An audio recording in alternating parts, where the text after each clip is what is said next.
갈아입죠? 그리고 뛰어들어요. 자, 이제 보시겠습니다.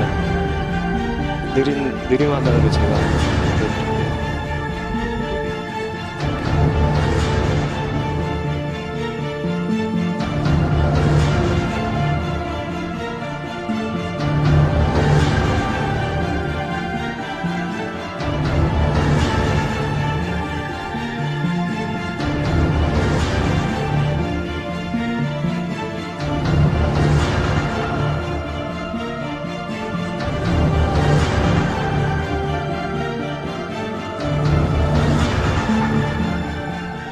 이거를 청문회에서 물어봤어요. 예. 파파이스 방송을 보고, 그리고 김보익 기자도 기사를 썼고, 작년 한 해 그 가장 조회수가 많은 12 기사 중에 하나입니다. 김보익 기자가 쓴 기사가. 그게 뭐냐 이거죠. 근데 지난 시간에는 그 물건이 뭔지까지는 우리가 추정할 수가 없었고, 하여튼 뭔가 꺼내왔다. 그 후에 물에 빠졌던 두 사람을 이 1, 2, 3정에 고무 단정이 와갖고 구하는데 그때 그 해경이 입혔던 그 구명조끼를 올라오기도 전에 조타수를 끄집어내기도 전에 고무단정으로 올리기도 전에 벗겨버립니다. 물에 아직 있는 사람이 고무유족구를 벗긴다고. 네, 벗겨요. 여기 중간에서. 그리고 이 사람이 이제 다 올라온 뒤에 그러다 보니까 옷을 안 입고 있고요. 그 아까 노란 팬더 있지 않습니까? 버퍼 역할을 하는 노란 팬더를 가져가요. 그걸 결국 수거해 가요. 그러니까 그 물건을 이런 과정을 통해서 가져갔다는 거죠. 청문회에서도 이게 아마 나왔을 겁니다. 팬더 얘기도 묻고. 근데 이제 첫 질문부터 한번 저번 시간에 잠시 보여줬는데 한번 보시죠. 그 부분은 제가 잘 모르겠습니다. 예, 기억이 없습니다. 저는 지금 계속 말씀드리지만은 기억이 안 나세요? 기억이 안 납니다. 조준기와 함께 바다로 떨어지는데 맞죠? 예, 맞습니다. 왜 그때 같이 옮겨 털지 않고 한참 있다가 그렇게 떨어졌습니까? 123명이 조류에 밀린 것 같습니다. 조류에 밀렸어요? 예.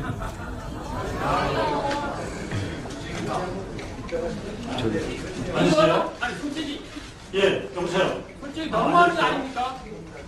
저 이렇게 억울합니다. 억울해 진짜. 나가 이렇게 거짓말쟁이 사는 인간들 같이 살아야 되냐고. 이렇게 거짓말을 한 거예요. 이렇게 거짓말한 이유는 당연하죠. 네. 다시 한번 봅시다. 아니 이제 그 거짓말의 증거를 제시했죠. 저번 시간에. 조류에서 이 배가 떠내려간다면 이 큰 배가 물에 의해서 떠내려갈 정도인데 자기들이 남긴 팬더를 보면 얘는 왜 안 떠내려가냐고. 얘는 이 큰 배가 떠내려가는데 얘는 왜 안 떠내려가. 예. 그리고 1분인가 후에도 그 후에도 여기까지 1, 2, 3정이 뒤로 온 뒤에도 계속 떠 있습니다. 여간에. 조류 떠밀릴 상황이면 더군다나 조류를 묶어야 되는데 묶여있던 줄을 거꾸로 풀고. 네. 그리고 사실 이 전체가 다 말할 필요도 없는 거예요. 이거 뭐 뗏목입니까? 그냥 키고 앞으로 오면 되지. 네, 그렇죠. 근데 이게 그 사고 난 해 6월 달에 검찰 조사에서 나왔던 얘기예요. 그때 김경일 청장 뭐라고 그랬냐면 처음에 이렇게 대답했습니다. 조류에 떠밀렸다. 그때 이미 나온 얘기예요. 네. 말이 안 되니까. 일단 구조해야 될 사람을 놔두고 뒤로 간다는 건 말이 안 되잖아요. 그러니까 생각해낸 게 조류에 떠밀렸다는 겁니다. 두 번째가 1, 2, 3정에 모두가 성장한 걸로 알았다. 처음에는 다 구한 줄 알았다고 말을 했어요. 그러다가 말을 바꿉니다. 그게 아니라 자기가 조타시에 올라가 보라고 지시를 했다. 왜냐면 명백한 영상이 있으니까요.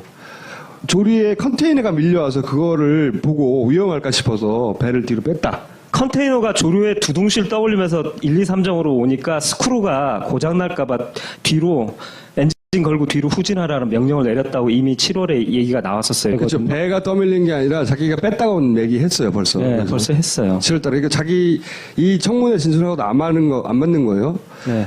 그런데 이 얘기도 거짓말이죠. 거짓말이에요. 그러니까 조류에 컨테이너가 떠밀렸다면 떠밀리는 컨테이너가 나와야 되잖아요. 근데 아까 보여드렸지만 팬더도 안 밀리고 있거든요. 자, 네, 한번 보십시오. 다시. 방금 줄을 풀었죠. 이렇게. 이건 그리고 컨테이너가 없다는 증거를 제가 보여드리려고 영상 수신호 하고요. 박 경장을 보고 있습니다. 이 해경이. 보고 있단 말이에요. 남겨진지 몰랐다는 건 말이 안 돼요. 예.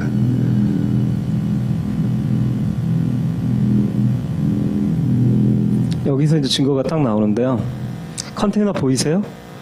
1, 2, 3장 왼쪽에서 지금 오고 있는 컨테이너 전혀 없어요.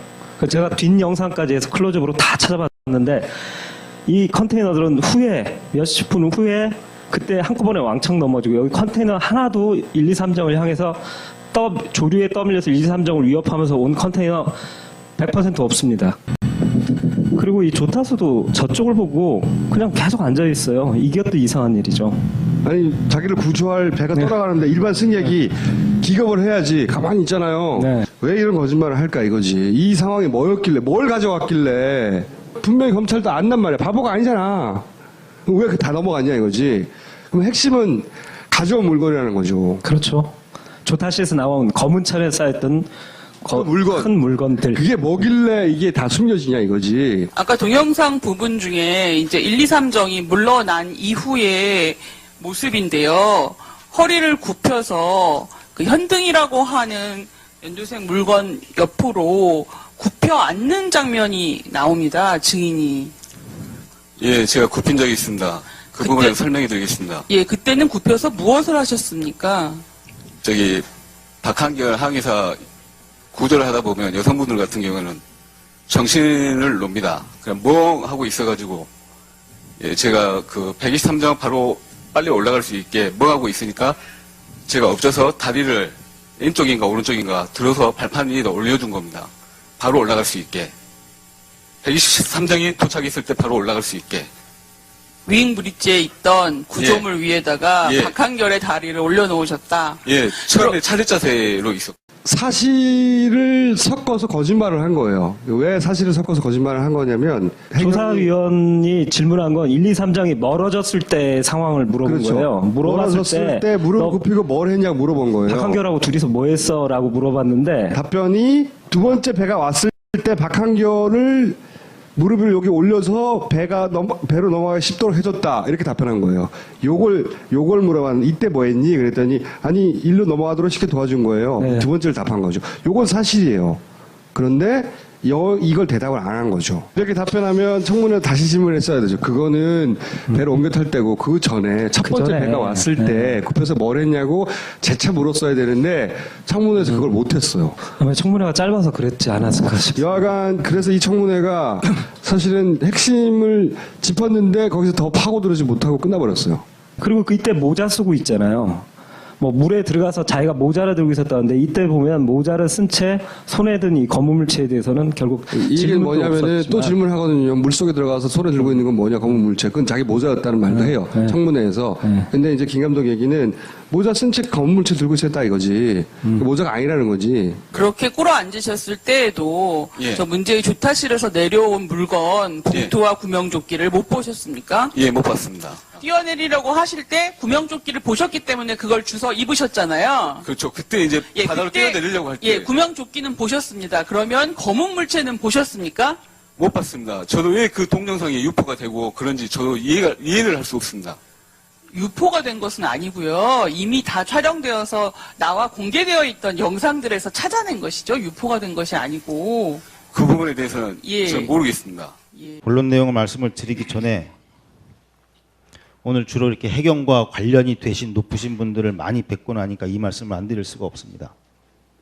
저는 당일 오전 10시 15분까지 예은이와 통화와 문자를 나누었습니다.